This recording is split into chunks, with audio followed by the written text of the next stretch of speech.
Hello, this is Matt on the Moon Family Sedan channel. In the SEC v. Ripple case, Judge Torres released a highly consequential ruling having to do with expert witnesses on both sides, both Ripple's expert witnesses as well as the SEC's. And I'll tell you this, I've seen some people characterize the results as something of a mixed bag, but it sure as hell doesn't look like it to me. I mean, sure, the SEC technically got some wins, but my gosh, what happened here ultimately, and we'll go through the specifics, of course, to go through the video, but Judge Torres really ruled against the SEC's expert witnesses in crucial ways. It doesn't mean Ripple got everything they want, and they did get against some victories, fair enough to state, of course, against Ripple's expert witnesses here. But on the whole, there's some major things, and I'm not even going to tease you. I'll tell you a couple of the big ones right here at the outset of the video. You may recall that there was a Dr. Albert Metz, who's a witness for the SEC, and he was claiming that the reason for the vast majority of XRP's price action was a result of news that came out that was positive from Ripple specifically, which is just completely laughable. If you've been in crypto for more than like half a minute, you know that XRP just broadly follows crypto markets. In fact, because look, I've been here over half a decade, I remember back in the day, like there would also be all sorts of positive news developments. And people would just be, some people anyway, would be bemoaning the fact that it wasn't impacting the price of XRP positive. How's this excellent news, and it's just not moving the price of XRP? It was like just a running joke within our community. You know, good news, huh? I guess XRP's price goes down. You know, just kind of like a running gag within our community. So it's completely bogus. And another highly crucial one had to do with Patrick Doody. Don't blame me. I didn't name the guy. I'm just saying his name. His name's Patrick Doody. How unfortunate is that? Well, he asserted that he knows the reasons that XRP holders purchased XRP, which is bogus nonsense because he never even actually talked to an XRP holder. He admitted that under a deposition. And so he's now thrown out too. These are major victories. These are things that I've been talking about. I've covered extensively on this channel. And bye-bye, your arguments from these expert witnesses. Bye-bye, didn't work out. Judge Torres said so. So anyway, here's what I'm going to do. I'm going to share with you comments from several attorneys within the XRP community to kick this all off. And then what I'm going to do after that is what I typically do when I'm covering legal happenings. What typically I've handled over the last couple of years is after covering perspective from attorneys in the community, I'll then go through the actual document itself, which was somewhat lengthy. It was 57 pages, so you may hear this. Some of my little Moon Family Sedan fingers, I got 57 pages worth of dead trees up in this barrage. And I did highlight the parts that I found to be most interesting. Got some sticky notes on here with some notes handwritten. So this thing, it's exhaustive. It's obviously too much to cover in full. So I just highlighted some key parts that I thought that you'd most enjoy to kind of break down, getting some of the specifics. But before going further and sharing additional information on what's going down here, and again, it's truly good stuff. So like, sit back, you're going to love this video because it is just chock full of good news. Not exclusively, but it's full of it still.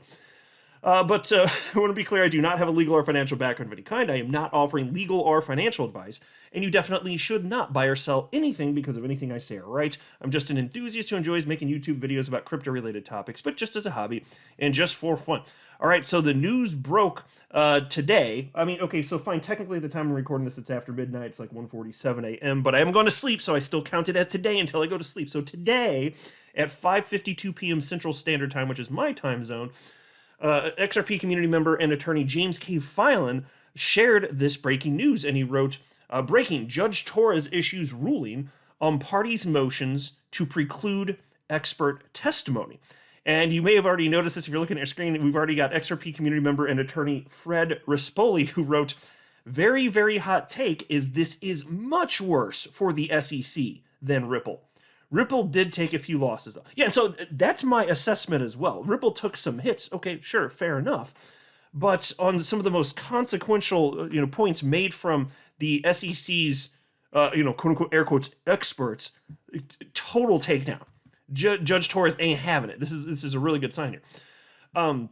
Here we have attorney John Deaton, who shared a quote from Judge Torres in this ruling, which reads as follows.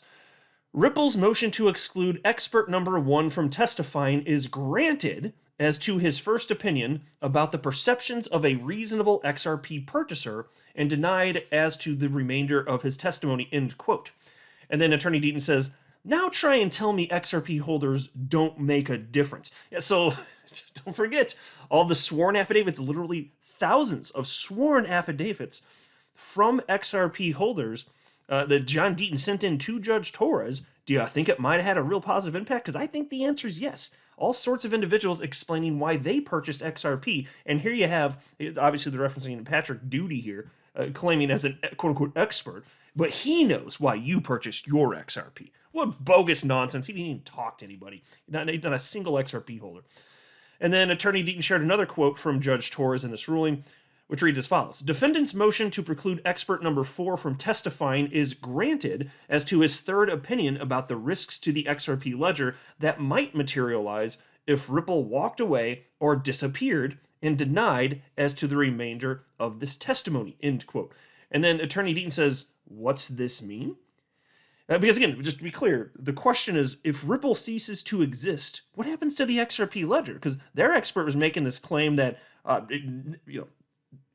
obviously Ripple, because they're trying to make it out to, Ripple to be the common enterprise effectively, or that they're hugely impactful anyway. It'd be a disaster, right? Could the XRP ledger even operate? They were writing stuff along these lines. I kid you not.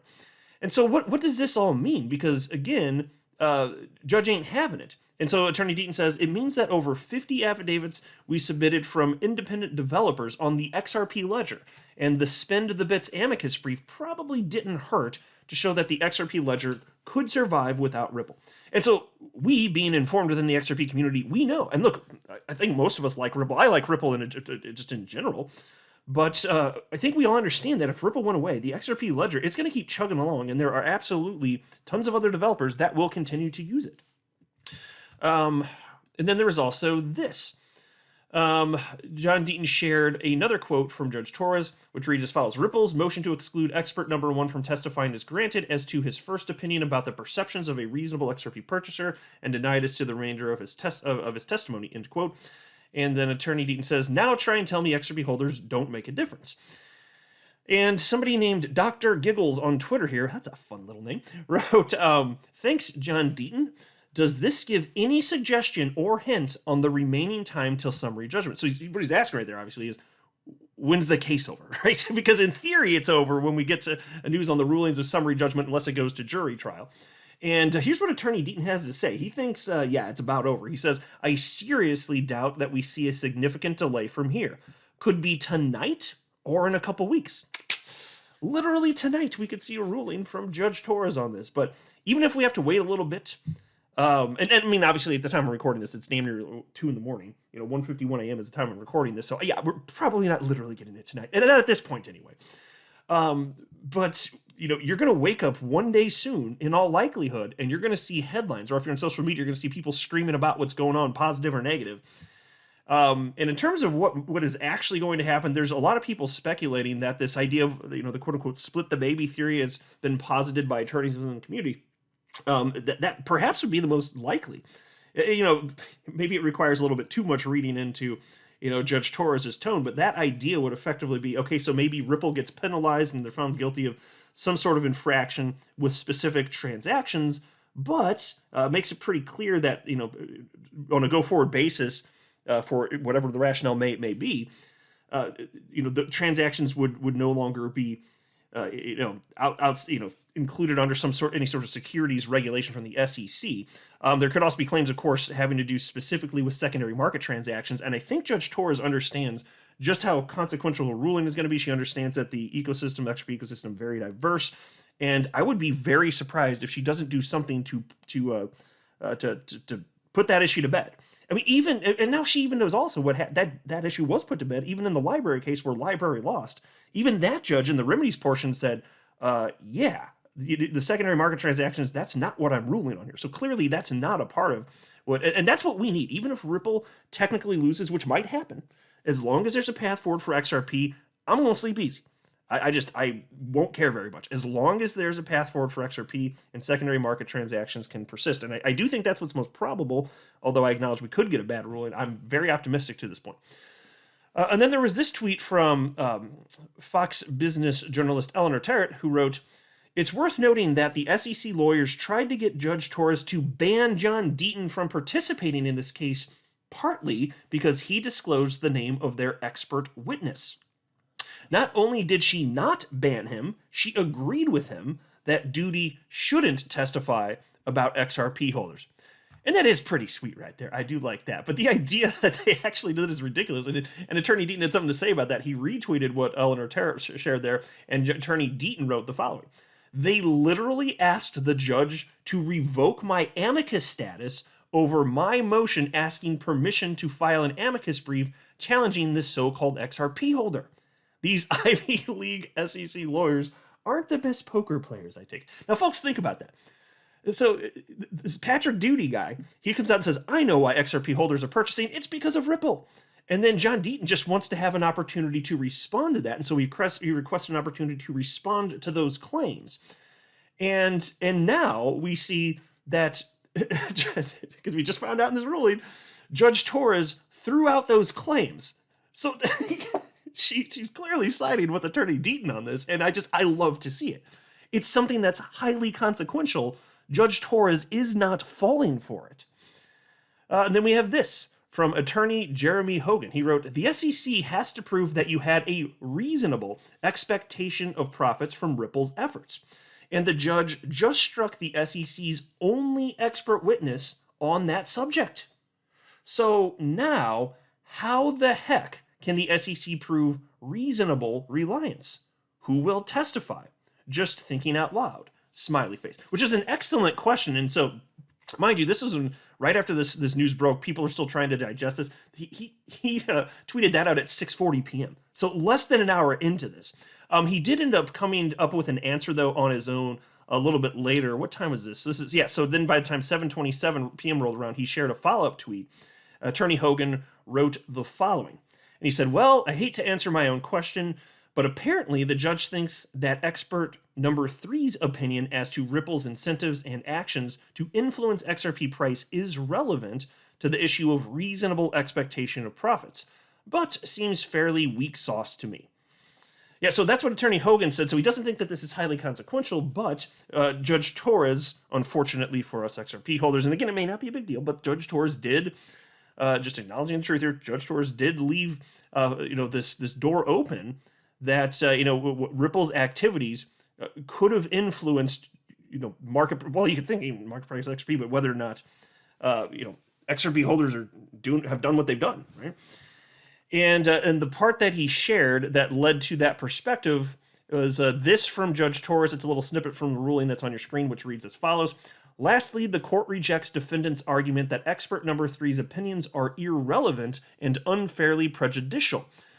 Expert number 3's testimony about defendants' incentives and actions to influence XRP's price is directly relevant to the fact finder's determination about whether purchasers of XRP reasonably expected profits derive from the defendant's efforts, the last element of the Howey test for an investment contract. So, folks, she's leaving open the door that perhaps there could be some transactions at a minimum that Ripple's going to be found guilty of just transacting unregistered securities transaction, basically. And then she wrote, the probative value of this relevant testimony is not substantially outweighed by any potential unfair prejudice to defendants. Accordingly, defendants' motion to preclude expert number 3 from testifying is denied. So again, like I said, it's not a 100% slam dunk win for Ripple, but my gosh, I think that Attorney Rispolio is right. It's lopsided in Ripple's favor. That's what it looks like to me too. And in fact, when you go to the conclusion page of I'll try and remember to do it later, probably towards the end of the video. If you go to the conclusion page where the judge summarizes everything that she ruled on in terms of granting or denying various aspects of what she ruled on, it is, I didn't count it up myself, but if you count it up, it's very clear that the vast majority of wins in Ripple's favor. The SEC didn't get many wins. They really didn't. And then Ripple got wins on highly consequential parts of all this. Now, Eleanor Terrett also wrote this. And she wrote, lawyers. In the filing, Torres references at trial, the term at trial, twice. Is this any indication of how she's going to rule on summary judgment? And then she tagged some attorneys within the community. So she's asking here, because the term at trial was used in the document a couple times, is that an indication that there's going to be a jury trial rather than her ruling in favor of the SEC or Ripple when it comes to summary judgment? Perfectly fair question. And the part that she highlighted here reads as follows. This is from Judge Torres.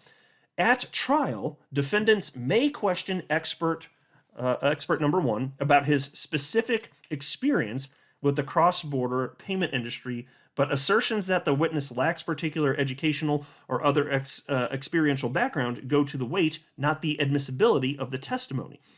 And so why is she writing at trial? Perfectly fair question.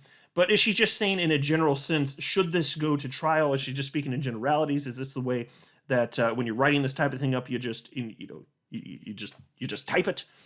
And it seems as though the answer is yes. So there's an XRP community member named Mr. Legend XRP who shared this and asked Attorney Hogan if he had seen that tweet from Eleanor Terrett and wanted to know if it meant that the case was more likely or not to go to trial. And he said, is it reading too far into it? And Attorney Hogan did respond. And he said, I'm not reading too much into it. It's fairly standard form to discuss those issues in terms of trial testimony. Okay, so that's probably a big nothing. And by the way, the idea of this going to jury trial is not insane. It actually could happen. Even Attorney Deaton's been saying that for some time. I don't know if it will, but it's not unreasonable to suppose that it might. And then there was this, another comment from Attorney Fred Rispoli. This is at 5:43 p.m., mind you. So news is just breaking here. And he said, in part, this is not the summary judgment ruling, but this means the summary judgment ruling is very, very close. And so I just thought I'd highlight that because that's in line with what Attorney Deaton said as well. Literally any day at this moment, we're going to get these breaking headlines about the end of the case. Or well, okay, technically at a minimum, whatever Judge Torres decides in terms of summary judgment, because like I just said a minute ago, it may not be the end of the case if we're talking about, having a jury trial, but it could be the end of the case. So we'll see. Then there was also this from Attorney Rispoli. He said, love going through this order. Very well reasoned. At page 15, but already the too long didn't read version, is that neither SEC nor Ripple are getting a full summary judgment victory, and parts of this case are going to trial. At the same time, I think I'll be correct in my prediction on secondary market sales. Okay, so it's not just that Attorney Deaton has been warning for some time that there's a real good chance this to go to trial. Attorney Rispoli thinks that certain parts of the case absolutely are going to trial, and neither side is going to get a slam dunk victory when it comes to the summary judgment. And as far as his prediction having to do with secondary sales of XRP, I honestly, off the top of my head, don't recall what his perspective is. I'm sure I've seen it from him before, but I don't recall off the top of my head. But I'd hazard a guess that it probably has something to do with getting clarity for XRP, and probably in the affirmative. But I'm not going to put words in his mouth. I don't know. And there's also this from Attorney Bill Morgan, member of the XRP community. He said, I am at work and only had a chance to read half of it, meaning the ruling, but I read the conclusion and I think it is good for Ripple. This, of course, had no more impact on XRP's price than Ripple announcements, but that was not the only bad news for SEC expert number 5. Yeah, and I'll mention as well. So here's the 24-hour price action for XRP. Global markets don't give a damn about this, haven't responded. But you better believe, as soon as we get, which could come any day now, as soon as we get a ruling, if it's good news for XRP holders, I'd say even if Ripple loses, good chance we're going to see some very interesting price action for XRP. And then there was also this from Attorney Bill Morgan. He wrote the following. I thought when I read the Daubert motions that it wasn't such a great sign if most of Ripple's expert testimony survived. Then he wrote most of it survived. So just wanted to pause. I had a question when I was reading that. I was like, wait a minute. Why would it be a bad sign if Ripple's expert testimony survived? I would think we'd want all of it to survive. And so I asked for some clarification in a separate tweet. And he what he meant was that it would be wouldn't be a great sign for the SEC if Ripple's expert testimony survived. And he's noting here that the testimony, most of it did survive.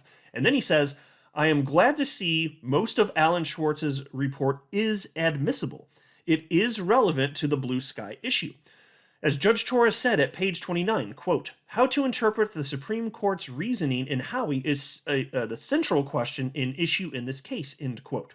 Schwartz is permitted to testify about Ripple's contracts and how they differ from the Howey contracts. That is important.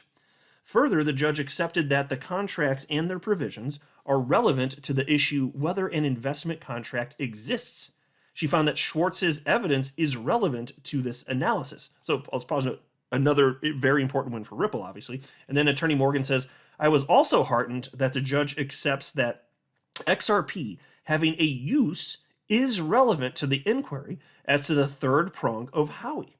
I thought Adrian's opinion on this issue, which the judge allowed, was more important than the two opinions she denied. So, folks, this is a good sign. You're getting some insight right now before the summary judgment rulings come out. You're getting some insight into how Judge Torres's brain is processing all of this.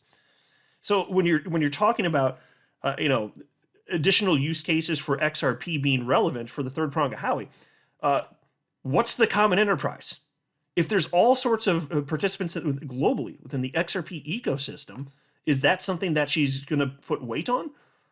Well, we'll see when the ruling comes out, but doesn't that kind of hint that the answer is probably yes, which is fantastic? Isn't that really good news?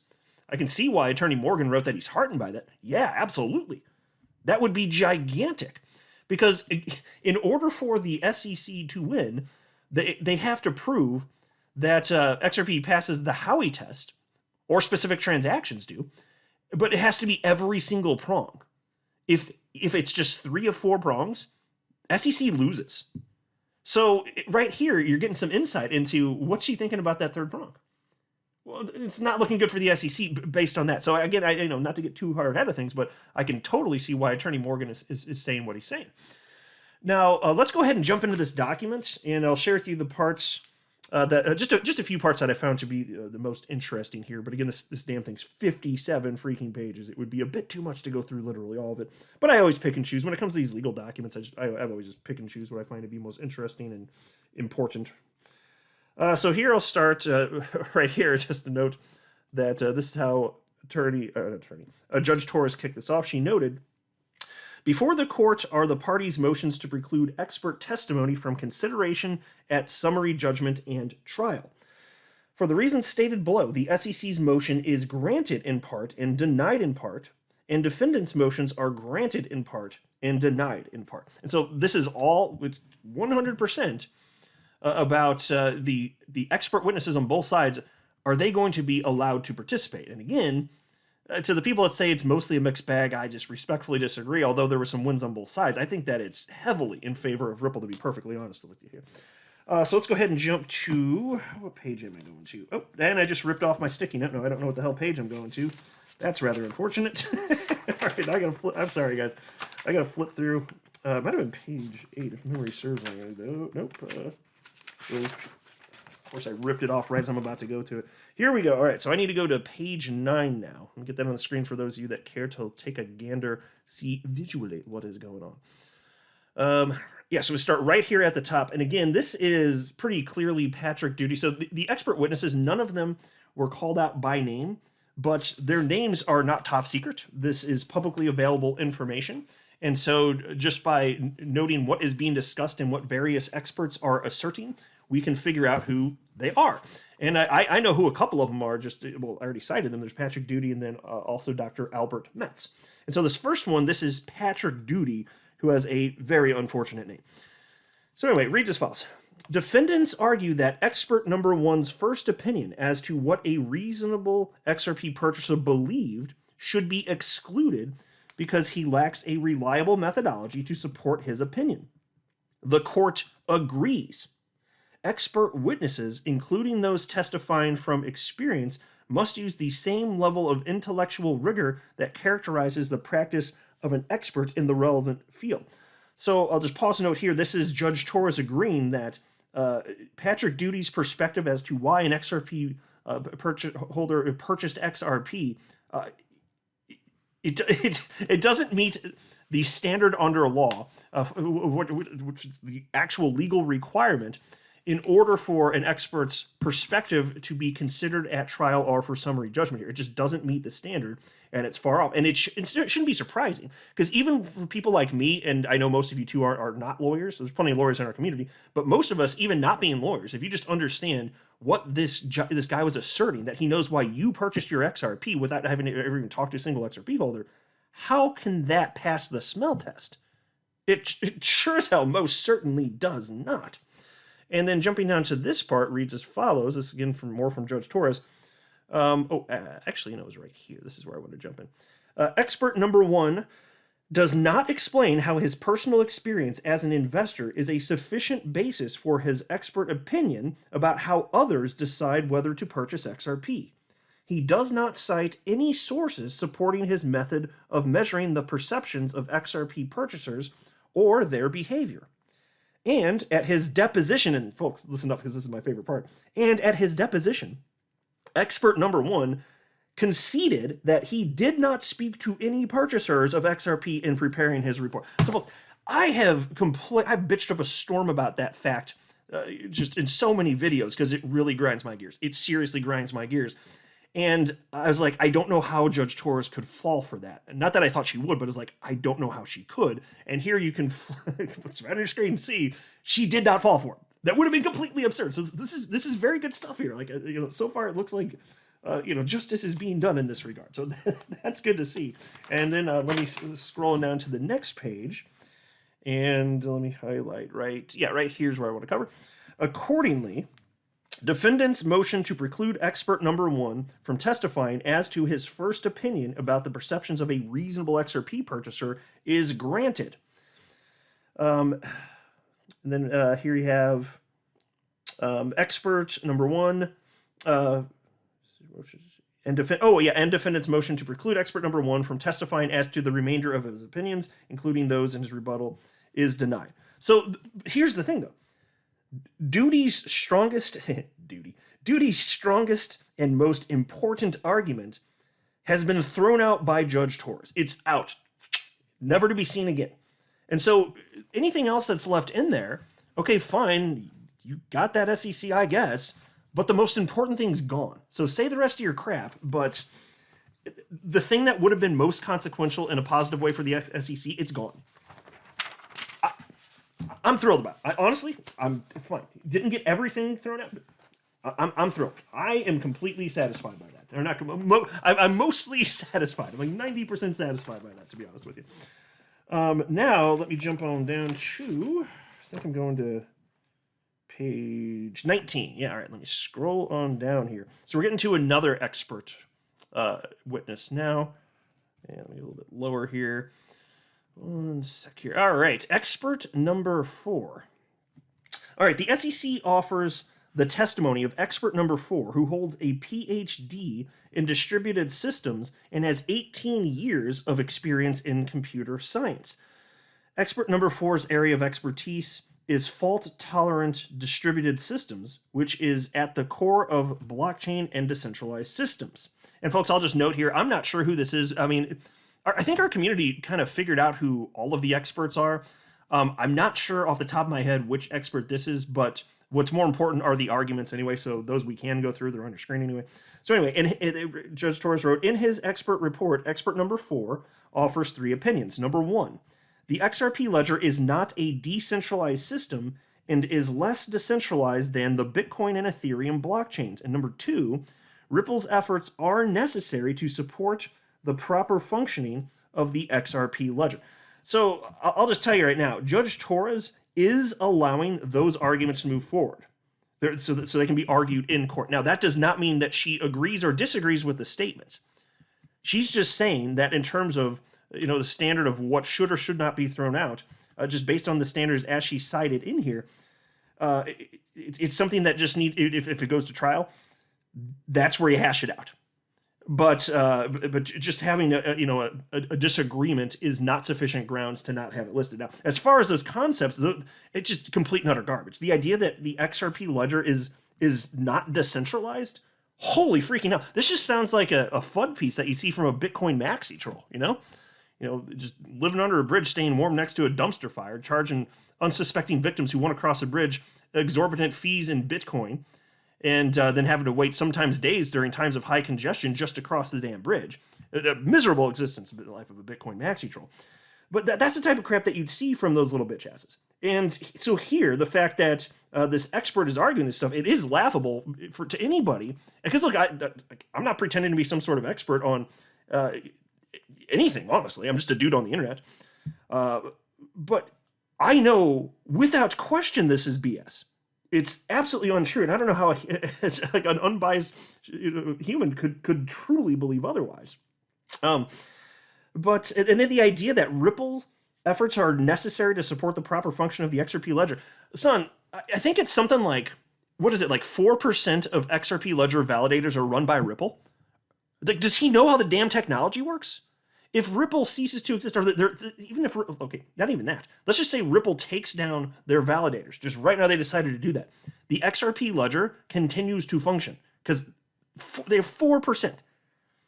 If you know how the XRP ledger works, you know, like, it'll just keep chugging along here. So this is made up BS nonsense. And from a factual perspective, you think, yeah, throw it out. But Judge Torres is basically arguing, okay, these are the facts that need to be argued at trial. So she's not saying that she agrees with the expert that the XRP ledger's, centralized or anything like that. She's just allowing it. And then there's point number 3. And she wrote, it's written as, if Ripple walked away from its role with respect to the XRP ledger, serious risk to the XRP ledger's operations would arise. Now, folks, on that point, we know that obviously is not true, but check this out. Let me go, we've got to jump now to page 22 to follow up on that. This is good stuff here. The idea of Ripple goes away and XRP ledger just ceases to exist. Oh, okay. Yeah, that's not how the technology works. So check this out. Third, defendants argue that expert number 4's third opinion, if Ripple would disappear, serious risks to the correct operation of the XRP ledger network may arise, is unreliable because it is not supported by data, scientific literature, or reliable methodology. The court agrees. But bam, I do like that one. This is an important. Expert number 4's opinion is based on how validator operators might behave based on economic incentives. But without citation to any authority, study, or behavioral analysis, expert number 4 cannot opine on how businesses, universities, or others would behave if Ripple walked away or disappeared. Inferences about the intent or motive of parties or others lie outside the bounds of expert testimony. That's good. So I am glad that she was able to be very straightforward and just strike that one down. Then we just go down to the next page, 23. Here we go, starting from the top here. Accordingly, defendant's motion to preclude expert number 4 from testifying as to his third opinion about the risks to the XRP ledger that might materialize if Ripple walked away or disappeared is granted. Yep, so that one's out. And defendant's motion to preclude expert number 4 from testifying as to the remainder of his expert report is denied. And that one's honestly not as surprising. So even though he's putting forth absolute lies about the XRP ledger, after understanding the standard, I get why Judge Torres did what she did. I just think she's being impartial and balanced to the best of her ability, and I think that proves it there. So not that it's a good argument, it's a bad argument. If it goes to trial, have at it. And they will, if it comes to that. But I understand why Judge Torres did what she did. She's a judge. She's following procedurally what she's supposed to do. That is what it looks like to me, just to be perfectly fair and open, like, despite the fact that I think the arguments are complete and utter garbage. Then we have expert number 5. And this is Dr. Albert Metz. Again, not by name, but I know it's Dr. Albert Metz based on what is being covered here. And here you can see Judge Torres wrote, the SEC offers the testimony of expert number 5, who holds a PhD in economics and is a principal consultant at a global economic consulting group. Let me scroll down now to, where am I going? Here we go. I'm going to start covering right there. In his opening report, expert number 5 presents 2 separate statistical analyses. First, he conducts an event study of XRP's price movements over time in certain event windows after positive news events announced by Ripple. Based on this analysis, expert number 5 concludes that XRP's price increased after positive Ripple announcements. Now, folks, again, if you've been in the XRP community for a while, especially even just a few years, really, you know the joke that I was citing earlier in the video. The joke is, Ripple will put out good news. If anything, price goes down. That was the running gag, It's kind of funny. It mostly, to be honest with you, mostly what would happen is the market would just do nothing because Ripple was always announcing stuff. And even when it was big positive news, typically XRP just continued to go sideways, So I know that just from living through that. I know he's wrong. And you can see that XRP, it's provably the case that it just moves in tandem with broader crypto markets. And Dr. Albert Metz, by the way, don't forget, it's not cited in this ruling, but one of the things that Dr. Albert Metz stated was that but not for Ripple, the price of XRP never would have gone above, I think the amount that he said was 2 cents. I'm pretty sure that's the amount he argued, but it was just, even if I'm slightly off on that, I think I'm right, but even if I'm slightly off, it was just a minuscule amount, meaning that XRP would have been the only cryptocurrency on the entire damn planet to not participate in the 2017 altcoin run, which ultimately sent it to almost $4. So that was because of Ripple. Because of Ripple, it went to almost $4. And if Ripple didn't exist, it would have just been 2 cents while every other coin on the planet would have run. Obviously, this is BS nonsense. Obviously, it's nonsense, which is why it's so good this Judge Torres had the response sheet. But let me go cover the rest of what she had to say here on this. She then wrote, based on this analysis, expert number 5 concludes that XRP's price increased after positive Ripple announcements. Second, expert number 5 conducts an analysis comparing XRP's price to the prices of Bitcoin and Ethereum to conclude that the price movements of Bitcoin and Ethereum could only explain, on average, 40% of XRP's price movement. In his supplemental report, expert number 5 uses the same economic model from his initial report and calculates what XRP prices would have been but for Ripple's positive news announcements. And then let me continue a little bit further here. I actually need to jump down to page 26. 1 sec here. All right, scrolling down. Now I need to jump in right here where I'm highlighting. Defendants argue that there is too great an analytical gap between expert number 5's event study and his conclusion offered during his deposition. That Ripple's announcements caused XRP's price to rise. The court agrees. Without additional analysis controlling for confounding factors or an appeal to academic literature to support a determination of causation, expert number 5's event study demonstrates, at best, correlation between the news announcements and XRP's price changes. His statement of causation is supported only by his ipse dixit. And so ipse dixit means, I had to look this up, someone's assertion that is made without any proof. So that's what they're stating there. So it's just his personal opinion. There's no proof, but he's just stating these things. And,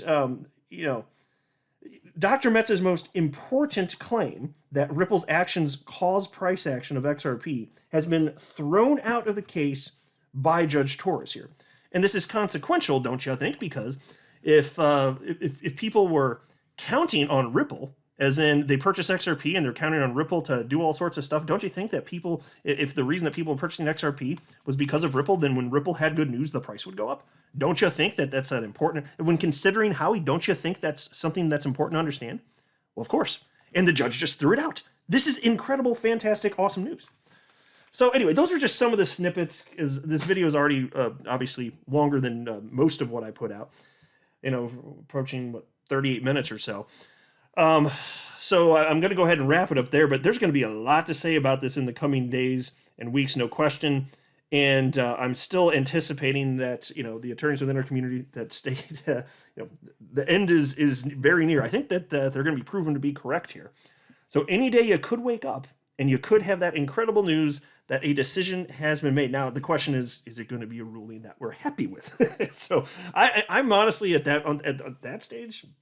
My best guess is that we will have an actual mixed bag on that. I think it's going to be good for when I say that though, it's that split the baby thing. I think it's going to be very good for XRP holders. That's my suspicion in terms of some sort of clarity for secondary markets. We'll see how direct she gets with the language around that.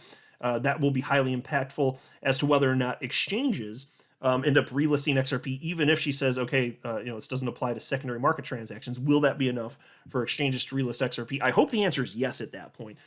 There is also a real possibility that Ripple's going to lose in terms of some specific sales. And I'm not going to make a prediction as to whether or not that happens. I'm just acknowledging, because I live in reality, that's very possible that could happen. But in no world that's sane, could you ever claim that XRP, all transactions for all time with no end ever, are all illegal securities transactions? Like, that's absurd. That's absolutely absurd. So I don't see that happening, but we'll know soon enough, right? So anyway, that's the update. I'll go ahead and wrap up here. But thank you so much for the support. I really do appreciate it, and thanks for sticking around to the end. But I'm not a financial advisor. You should not buy or sell anything because of anything I say or write. That would be a very, very, very bad idea. Until next time, to the Moon Family Sedan.